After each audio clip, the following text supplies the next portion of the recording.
Olá, queridos irmãos, graça e paz, que coisa boa podermos nos encontrar novamente através do nosso campus online Movimento Igreja.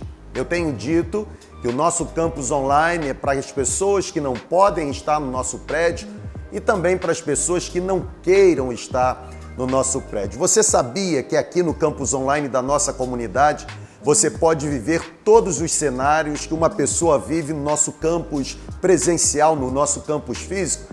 Portanto, fique muito ligado. Ao longo de todo esse nosso encontro, toda essa celebração, eu estarei compartilhando com vocês a importância do nosso campus online. Eu quero orar com você, nós vamos cantar, nós vamos celebrar ao Senhor. A minha sugestão é que você não fique como assistindo um programa, mas que você venha conosco, que no momento em que estivermos compartilhando os louvores, que Deus toque em você, que a presença do Senhor seja sentida por você, que o ambiente onde você está nesse exato momento seja cheio da glória de Deus. Vamos orar? Senhor, obrigado por esse dia, obrigado por essa oportunidade, obrigado porque hoje nós nos levantamos, trabalhamos, o Senhor nos guardou, o Senhor nos sustentou e aqui nós estamos para celebrarmos o Teu nome.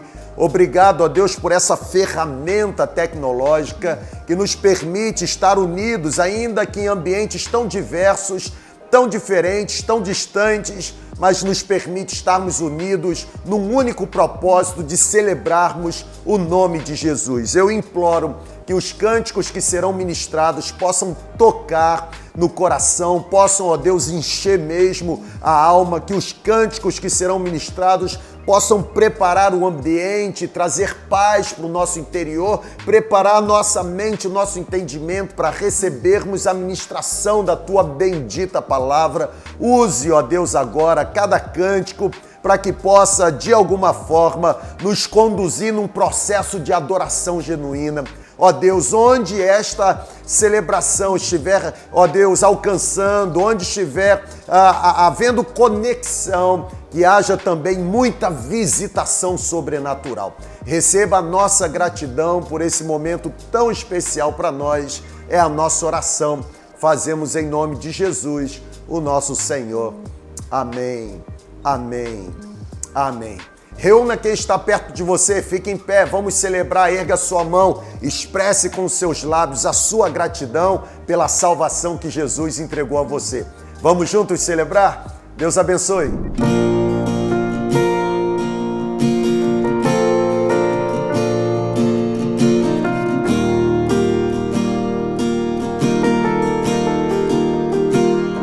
Se renda ao Senhor. A Ti eu vou clamar, pois tudo vem de Ti e tudo está em Ti. Por Ti vou caminhar, Tu és a direção, o sol a me guiar. Tudo pode passar, Teu amor jamais me deixarás. Sempre há de existir um novo amanhã preparado pra mim.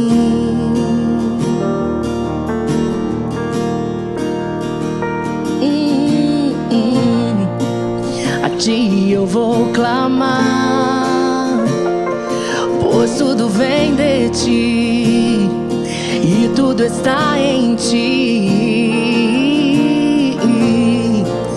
Por Ti vou caminhar, Tu és a direção, o sol a me guiar. Oh, tudo pode passar, Teu amor jamais me deixarás. Sempre há de existir um novo amanhã preparado pra mim. Preparado pra mim. Oh,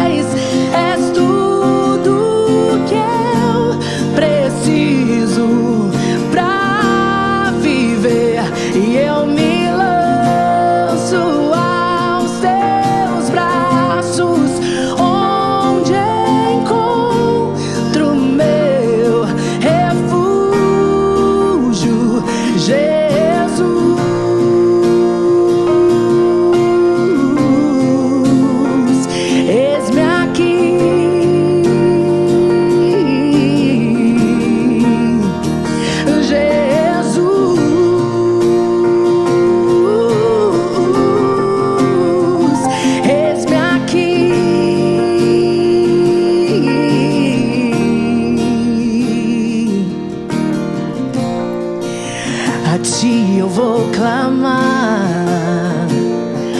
pois tudo vem de ti e tudo está em ti. Por ti vou caminhar, tu és a direção, o sol a me guiar. Oh, tudo pode passar, teu amor jamais me deixarás. Sempre há de existir um novo amanhã preparado pra mim, preparado pra mim.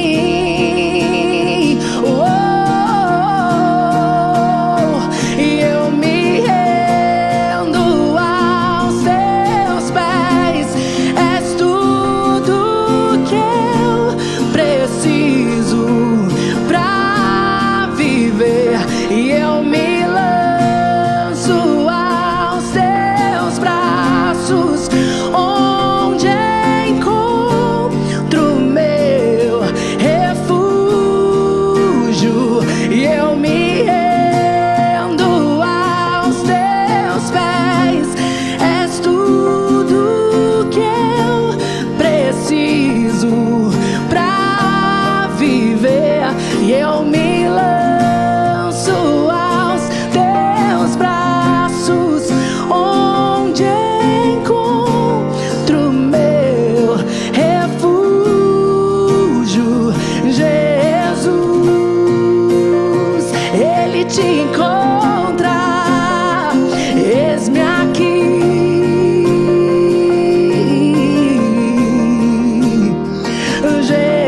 Jesus, Ele é o caminho, eis-me aqui.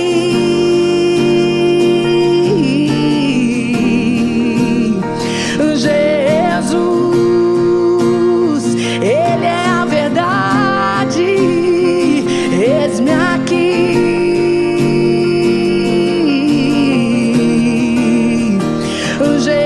Jesus, Ele é a vida, eis-me aqui.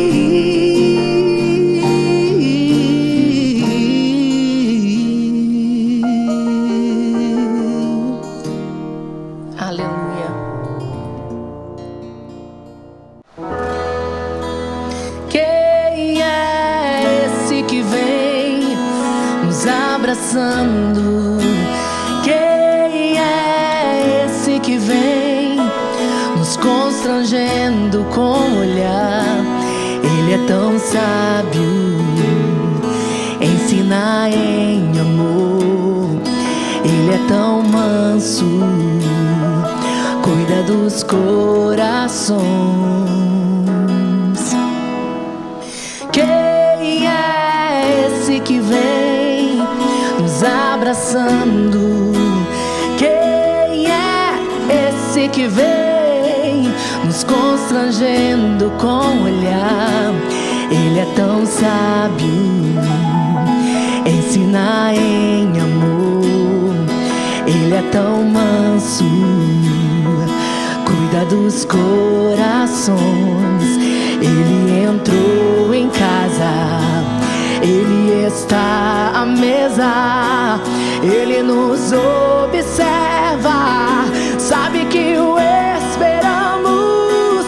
E ao partir o pão, os nossos olhos se abrem e reconhecemos quem Tu és. Ao som da Tua voz, os nossos corações queimam de amor, queimam de amor. E ao partir o pão, os nossos olhos se abrem e reconhecemos quem Tu és. Ao som da Tua voz, os nossos corações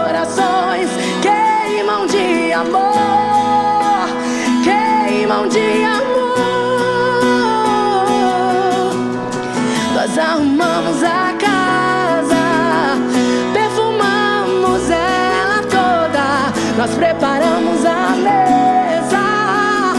Tome um lugar de honra, nós arrumamos a casa, perfumamos ela toda, nós preparamos a mesa. Tome um lugar de honra.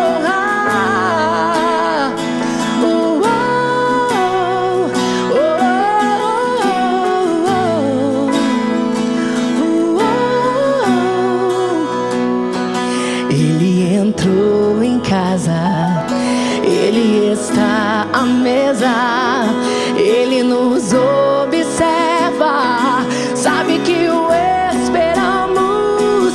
E ao partir o pão, os nossos olhos se abrem e reconhecemos quem Tu és. Ao som da Tua voz, os nossos corações queimam de amor, queimam de amor. E ao partir o pão, os nossos olhos se abrem e reconhecemos quem Tu és. Ao som da Tua voz, os nossos corações queimam de amor, queimam de amor, e queimam de amor, queimam de amor. Nós arrumamos a casa, perfumamos ela toda, nós preparamos a mesa. Tome um lugar de honra, nós arrumamos a casa, perfumamos ela toda, nós preparamos a mesa. Tome um lugar de honra. Tome um lugar de honra. Tome um lugar de honra. Toma o Teu lugar, Senhor, nas nossas vidas, no nosso coração, na nossa mente, na nossa casa, na nossa família. Toma o Teu lugar de honra, Senhor. Tome o Teu lugar de honra. Aleluia. Tome um lugar de honra. Tome um lugar de honra. Quantas ministrações foram compartilhadas agora? Enquanto a nossa equipe aqui ministrava as canções, a minha oração era que você pudesse ser alcançado onde você está, por meio da ministração dos louvores.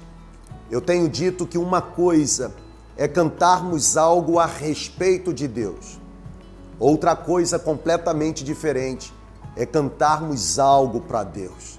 E eu espero, alimento dentro de mim a esperança de que nesta noite os louvores que foram compartilhados tenham contribuído para que o seu coração fosse quebrantado e a presença do Espírito Santo fosse sentida por você. Eu quero ler um texto bíblico, e é o texto da primeira carta de Paulo a Timóteo, capítulo 6. Vou ler a partir do versículo 6.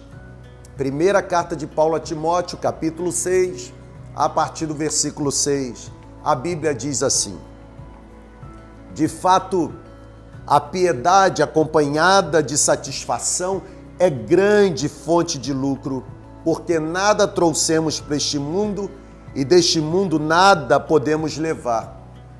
Por isso, devemos estar satisfeitos se tivermos alimento e roupa. Aqueles que querem ficar ricos ou aqueles que fazem da sua riqueza a finalidade última da sua existência, caem em tentação, são aprisionados por armadilhas e são completamente dominados por desejos loucos e nocivos que afundam os homens na ruína e na desgraça, porque o amor ao dinheiro é a raiz de todos os males, e por causa dessa cobiça maligna, alguns se desviaram da fé e se torturaram com muitos sofrimentos.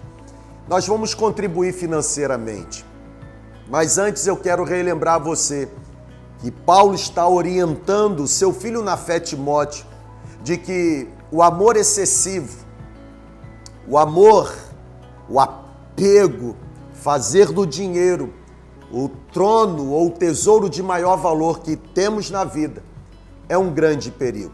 Paulo chega a dizer que aqueles que cobiçam a riqueza caem em desejos nocivos, são aprisionados por armadilhas cruéis e por isso vivem em tremendo sofrimento. A pergunta é: o que o dinheiro é para você? O dinheiro tem sido apenas dinheiro ou o dinheiro tem se tornado um opressor?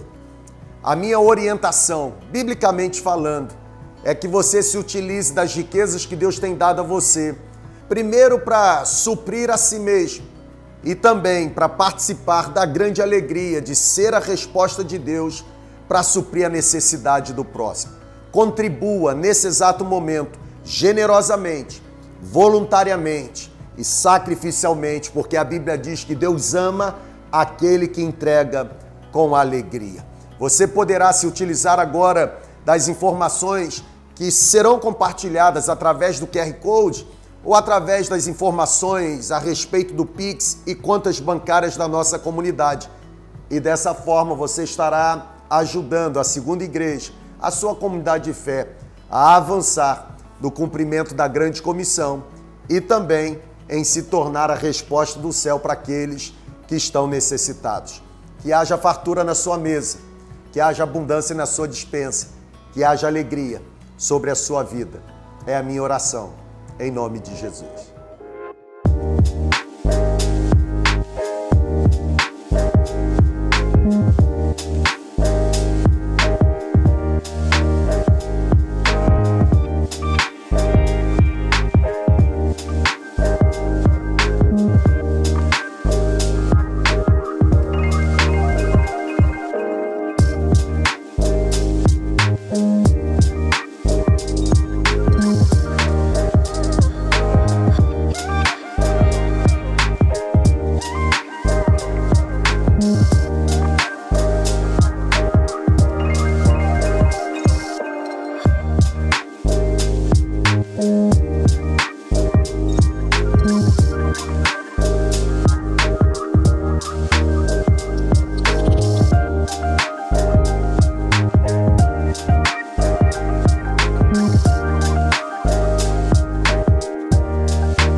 Por causa da sua generosidade, por causa do seu envolvimento, por causa do seu comprometimento, a nossa comunidade tem sido capaz de realizar coisas incríveis, mesmo diante de circunstâncias tão inconcebíveis. Que Deus abençoe muito você, que Deus abençoe muito a sua generosidade, o seu coração desprendido, o seu coração rendido a colocar à disposição do reino aquilo que Deus tem dado para você.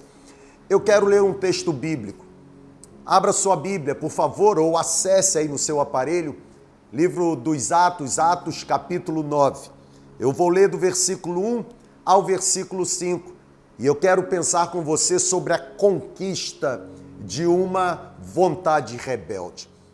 Atos capítulo 9, a Bíblia diz assim: Saulo, porém ainda respirando ameaças e morte contra os discípulos do Senhor, dirigiu-se ao sumo sacerdote e pediu-lhe cartas para as sinagogas de Damasco, a fim de que, caso encontrasse alguns do caminho, tanto homens como mulheres, pudesse conduzi-los presos a Jerusalém. Porém, seguindo Saulo viagem e aproximando-se de Damasco, de repente uma luz resplandecente vinda do céu o cercou e, caindo por terra, Saulo ouviu uma voz que lhe dizia: Saulo, Saulo, por que me persegues? E ele respondeu, ou ele perguntou: quem és tu, Senhor? O Senhor respondeu: eu sou Jesus, a quem persegues.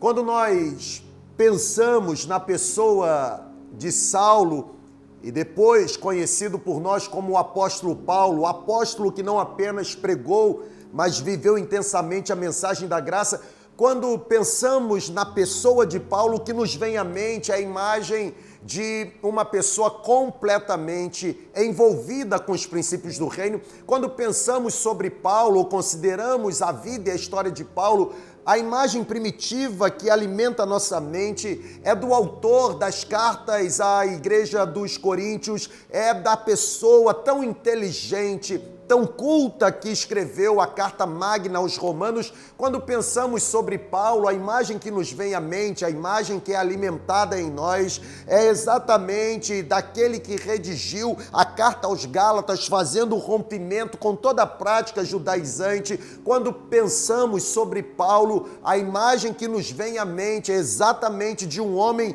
que foi completamente resgatado pelo poder da graça e de uma prisão escreveu cartas tão pastorais, cartas tão extraordinárias, ao ponto de encorajar pessoas que estavam sendo desafiadas a levar adiante o ministério que o Senhor havia confiado. Quando pensamos em Paulo, nós de alguma forma achamos ou alimentamos a tese de que ele amou o Salvador desde o berço. No entanto, quando a gente lê principalmente o livro dos Atos, a gente observa na biografia de Paulo que Paulo teve um passado cruel.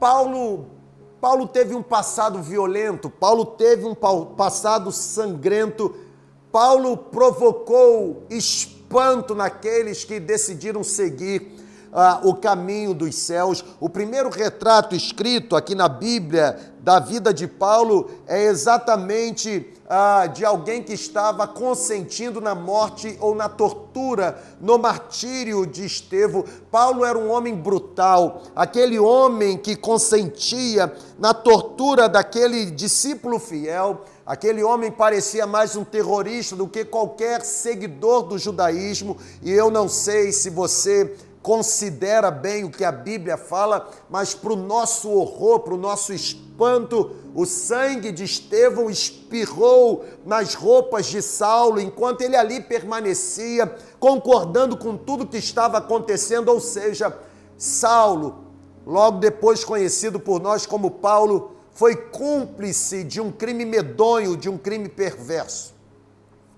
A Bíblia diz que Estevão, um jovem cristão que morava em Jerusalém, cujo texto bíblico descreve como sendo um homem cheio de graça, um homem cheio de fé, um homem cheio de poder, um homem que falava com sabedoria por unção do Espírito Santo, um homem cujo semblante era como se fosse o rosto de um anjo.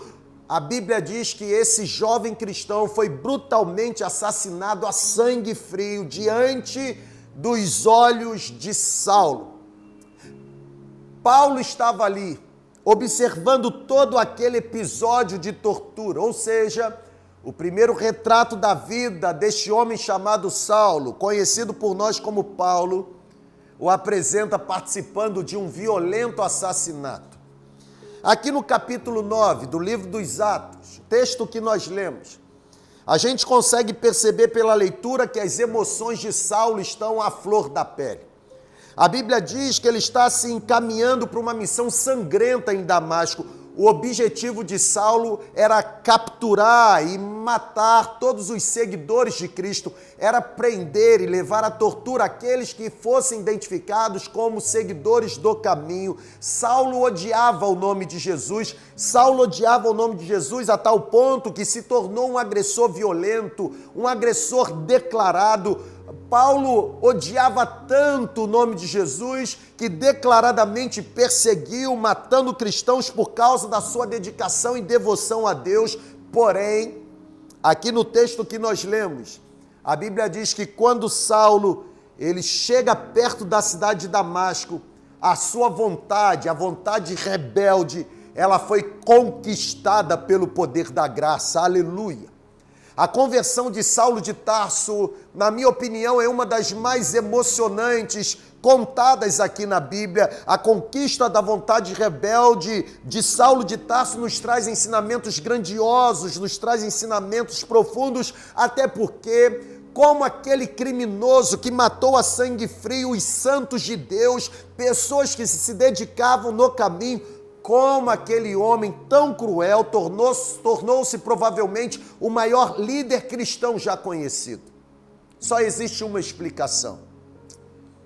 Saulo, mesmo com um passado horrendo, horroroso, terrível que possuía, Saulo se tornou um dos maiores líderes da história cristã, porque Saulo se encontrou face a face com um grande transformador. Saulo se encontrou com Jesus Cristo, crucificado, ressurreto, o Filho de Deus. Aqui no texto bíblico, a Bíblia diz que quando Saulo cai, uma luz resplandecente vinda do céu o cercou, e a Bíblia diz que ele ouviu uma voz, e essa voz lhe perguntava: Saulo, Saulo, por que me persegues? E ele perguntou: quem és tu, Senhor? E a resposta que ele obteve foi: eu sou Jesus, a quem tu persegues.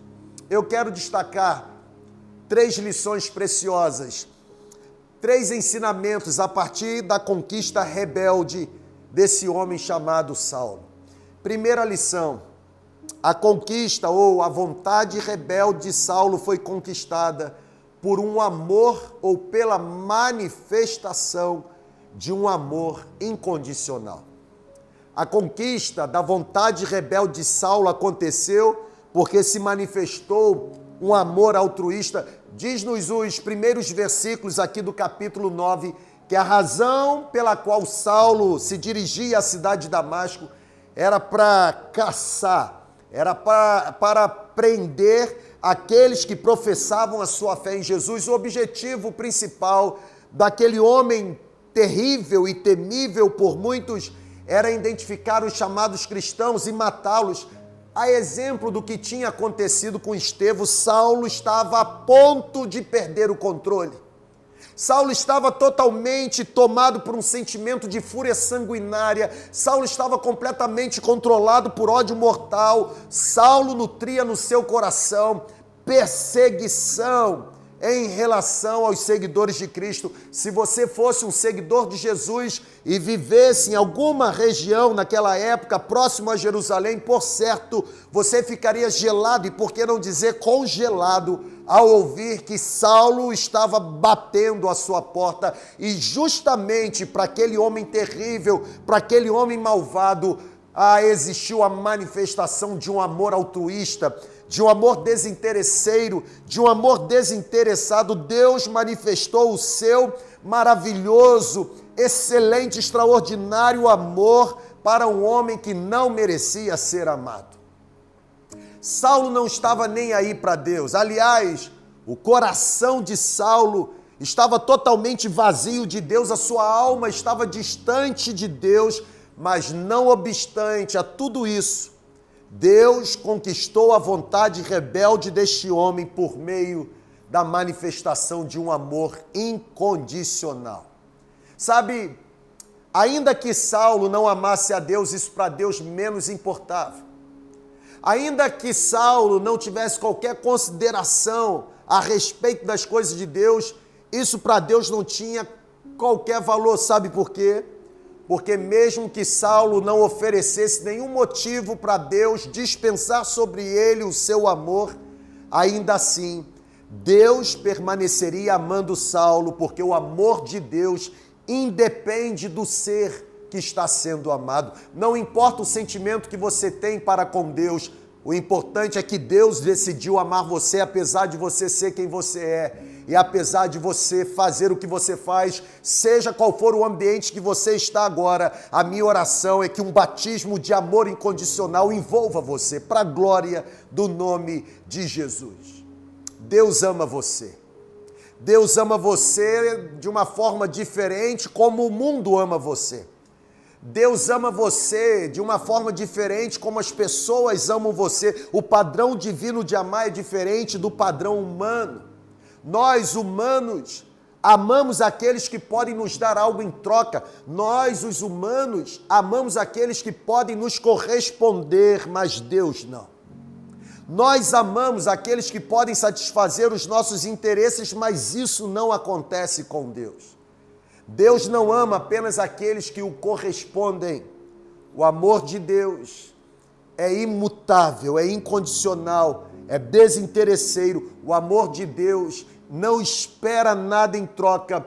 Deus ama você apesar do sentimento que você nutre no coração em relação a Ele. A Bíblia diz em Romanos capítulo 5, versículo 8, que Deus provou o seu amor para conosco, em que Cristo morreu por nós, sendo nós pecadores. Portanto, olhar para esse texto e encontrar Saulo respirando ameaça, indo em direção à cidade de Damasco, com o objetivo de prender os cristãos, é perceber que a rota de Saulo foi transformada, porque Saulo foi encontrado por uma manifestação de amor incondicional. Mas uma segunda característica é que não apenas o amor incondicional se manifestou, mas houve também a manifestação de uma graça operante. O conceito bíblico de graça é um ato benevolente. O conceito bíblico de graça é um ato bondoso, espontâneo, da parte de Deus, algo que Deus derrama sobre o homem apesar do demérito humano. É essa graça operante que é manifestada ou que foi manifestada na conversão de Saulo. Saulo não merecia receber tamanha benevolência da parte de Deus. Os atos que Saulo estavam praticando, as suas atitudes não eram dignas de serem agraciadas por um favor espontâneo da parte de Deus, mas por meio da graça, uma graça operante, uma graça bendita. Deus imputou o merecimento onde não havia qualquer merecimento da parte de Saulo. Sabe, foi por meio da graça que Deus se inclinou, outorgando benefícios para Saulo, que não merecia receber qualquer benefício da parte de Deus. Ou seja, a graça é a graça de Deus que nos faz receber aquilo que não merecemos receber, como também é a graça de Deus que nos faz possuir aquilo que não temos qualquer mérito em possuir. É a graça de Deus que nos permite ter o que jamais teríamos merecimento para conquistar. Sabe, todos nós temos um momento no nosso passado não agradável, não admirável. Porém, eu quero liberar uma palavra aqui em sua direção. Independente do passado que você tenha, saiba de uma coisa: por meio da graça, é possível você em Deus começar a viver uma vida nova. A Bíblia diz que aqueles que estão em Cristo, aqueles que são alcançados pela graça, se tornam novas criaturas. As coisas velhas ficam para trás e tudo se faz novo. Quando o Senhor salvou Saulo, o Senhor lhe deu uma nova identidade. No processo, o Senhor fez dele uma nova criatura. Aquele que perseguia não mais perseguiu, na verdade passou a ser perseguido por causa da mensagem que passou a pregar. Não fique parado onde você está. Não fique aprisionado por quem você já foi. Não perca tempo se concentrando no que você costumava ser ou no que você costumava fazer ou praticar. Lembre-se de que existe esperança na graça de Deus. Lembre-se de que a esperança que temos em Cristo significa que existe um amanhã mais luminoso, mais extraordinário, mais triunfante. Os pecados que cometemos no nosso passado, eles não têm qualquer poder de nos impedir de iniciar uma nova página de vida aos pés de Cristo nessa noite. Portanto, saia de onde você está e corra para o encontro da graça, porque a graça de Deus, essa graça operante que um dia transformou Saulo, também é capaz de transformar você. E eu concluo dizendo que a conquista dessa vontade rebelde, da vontade rebelde de Saulo, aconteceu não apenas pela manifestação de um amor incondicional ou de uma graça operante, mas também foi marcada pela manifestação de um arrependimento genuíno. Saulo se arrependeu. Quem és tu, Senhor? A resposta foi: eu sou Jesus, a quem tu persegues. Se nós fôssemos continuar a leitura, nós chegaríamos na informação de que um homem chamado Ananias, ele foi recrutado pelo Senhor para ir exatamente na casa onde Saulo estava. Saulo estava cego, e a Bíblia diz que a ordem que Deus deu para Ananias foi: chegando na casa, impõe as mãos sobre Saulo, porque eu farei Saulo perceber que é um instrumento escolhido por mim e também darei a ele o privilégio de perceber o quanto deverá padecer em favor da pregação do meu evangelho. Arrependimento. Arrependimento é um conceito do Antigo Testamento. Arrependimento significa simplesmente voltar-se do pecado para Deus. Arrependimento significa mudança de rota, transformação de vida. Arrependimento significa transformação de destino. A palavra arrependimento, ela sugere basicamente tristeza pelo pecado. A palavra arrependimento basicamente sugere uma mudança na afeição da mente, metanoia. Arrependimento significa transformação de conduta e foi justamente isso que aconteceu na vida daquele homem chamado Saulo, o homem terrível, o homem temível por muitos, por se tornar perseguidor dos cristãos. Agora, depois de um genuíno arrependimento, passou a ser terrivelmente perseguido por causa da sua dedicação e da sua visão a respeito do Cristo ressurreto. Quando esteve diante do rei Agripa, esse Saulo, agora Paulo, ele afirmou: ó rei Agripa, eu não fui infiel à visão celestial que recebi de dar bom testemunho a respeito da graça que me alcançou. Aquele fariseu conhecido como perseguidor dos cristãos, por meio de um arrependimento genuíno, se transformou em discípulo de Jesus. O inimigo dos cristãos foi transformado em apóstolo de Cristo. A minha pergunta derradeira, final para você, é exatamente esta. Se o encontro com Jesus transformou a vida daquele homem tão sangrento, tão violento, por que o seu encontro com Jesus também não pode dar um novo destino para a sua jornada? Se Deus transformou Saulo de perseguidor a perseguido, de perseguidor a apóstolo da graça, por que Deus também não pode transformar a sua vida? Esta é a mensagem principal do Evangelho. Não existe ninguém que não possa ser transformado pelo poder da graça de Jesus. Onde você estiver agora, eu recomendo que você dobre os seus joelhos, que você seja alcançado, se sinta amado como você nunca se sentiu, que você seja alcançado pelo poder da graça, que a graça perdoe os seus pecados e que a confissão dos seus pecados seja marcada por um arrependimento genuíno. Se houver arrependimento, haverá transformação, e em havendo transformação, o destino eterno está assegurado. A minha oração é que essa palavra tenha alcançado o seu coração, transformado a sua vida e tornado você um pouco mais parecido com Jesus. Deus abençoe.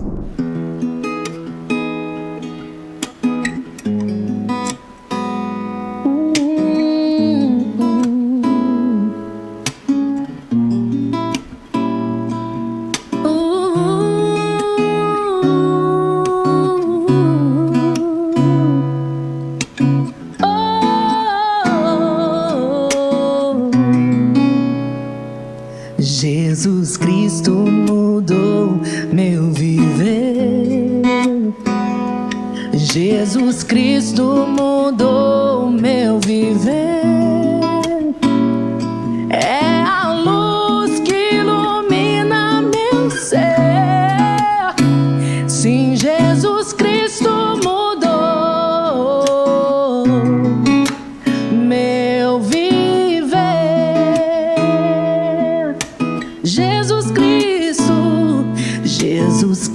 mudou meu viver. Jesus Cristo mudou meu viver. É a luz que ilumina meu ser. Sim, Jesus Cristo mudou meu viver.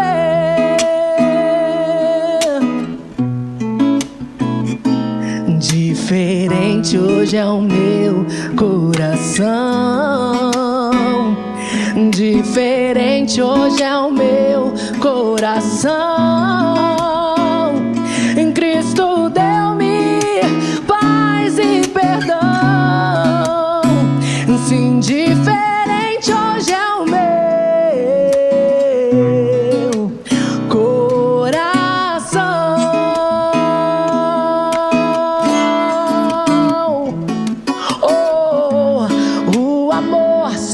conheci em canções que falavam de ilusões,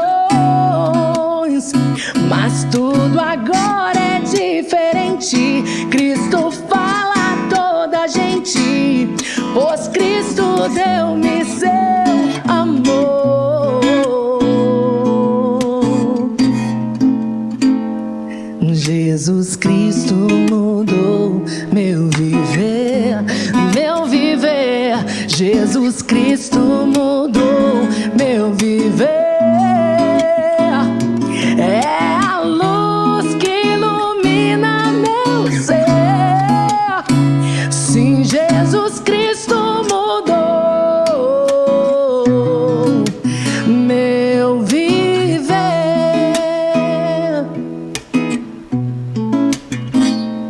Diferente hoje é o meu coração, coração. Diferente hoje é o meu coração. Cristo deu-me paz e perdão. Sim, diferente hoje é o meu coração.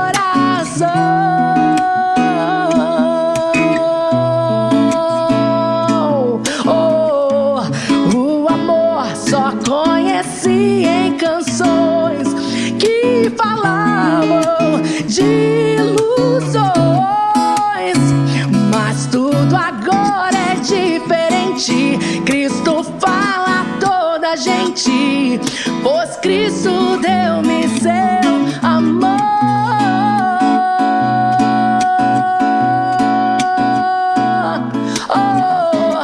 O amor só conheci em canções que falavam de ilusões, mas tudo agora é diferente. Cristo fala a toda gente, pois Cristo deu-me seu amor.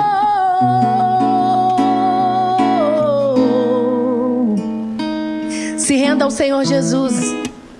Tenha um encontro verdadeiro com o Senhor e, principalmente, deixe o Senhor transformar todo o seu viver, em nome de Jesus. Jesus Cristo mudou meu viver. Jesus Cristo mudou meu viver.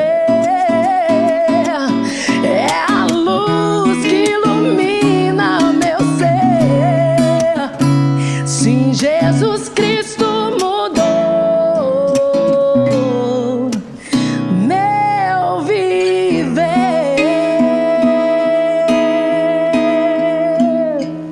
Aleluia, glória a Deus.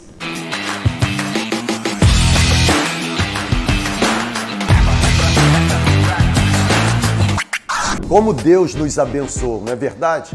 Eu tenho certeza que você foi tocado por uma oração, você foi alcançado por uma ministração de louvor, você foi de alguma forma tocado profundamente pelo Espírito Santo por uma palavra que foi liberada sobre você. A minha oração é que tudo que pudemos viver ou receber de Deus nesse momento aqui tenha contribuído para que a graça de Deus tenha alcançado a sua mente e o seu coração. Mais uma vez eu quero agradecer a Deus por você ter me permitido entrar na sua casa, no seu ambiente de trabalho, onde quer que você esteja. Eu quero agradecer a Deus por esse tempo que tivemos junto e a minha oração sincera, genuína e profunda é que você seja tocado, despertado e transformado pela presença do Espírito Santo. Senhor, nós agradecemos por tudo que foi realizado, cada louvor ministrado, cada palavra liberada. Ó Deus, eu imploro que a nossa vida seja vista como uma terra bem adubada, bem arada, bem preparada para receber a boa semente que foi lançada. E não apenas receber a semente, mas produzir muitos frutos que façam o Senhor sorrir. Abençoe esta noite, nos dê um sono tranquilo, nos dê uma noite de paz, livra-nos, ó Deus, de qualquer peste noturna e nos conceda mesmo o descanso do justo. É a minha oração e eu faço em nome de Jesus, o nosso Senhor. Amém. Amém. Espero encontrar você nas nossas celebrações presenciais no fim de semana e tenham um excelente final de semana. Graça e paz.